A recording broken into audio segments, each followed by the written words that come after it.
Hey there, gang.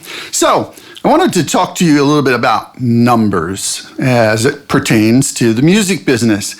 The music business has changed, as we all know, a lot in the last several years. And I see young artists starting to worry about numbers, and I'm not sure that's really relevant for your long-term career or your long-term well-being.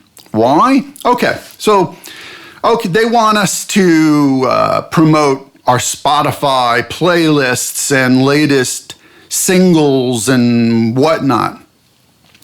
That's a promotional tool.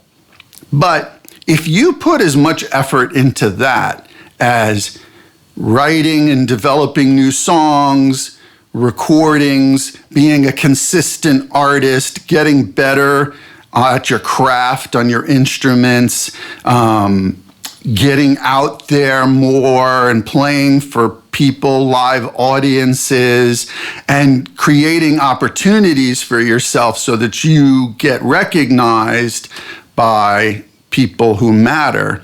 And people who matter are industry people, but mostly the fans, people who buy music.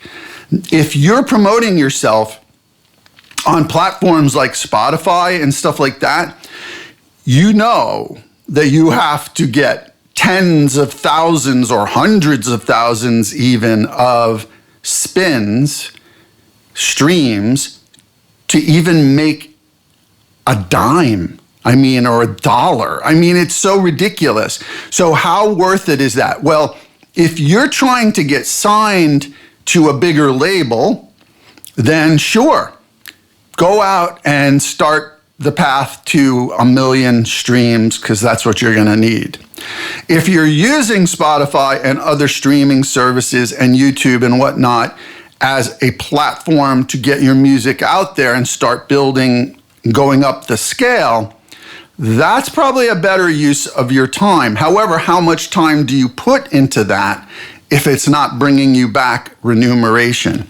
One of the processes for doing this is releasing something new every few weeks when you have an album. You see these stories about how to pre-release. You release a song and you use the same ISRC code, which I'm not really so crazy about that, because when you actually release an album, having everything on the ISRC code is a disaster. But anyway, you release a song and then you release the next single, and the song you released before is second on that playlist, and it's the same ISRC code. So you're saying, okay, great.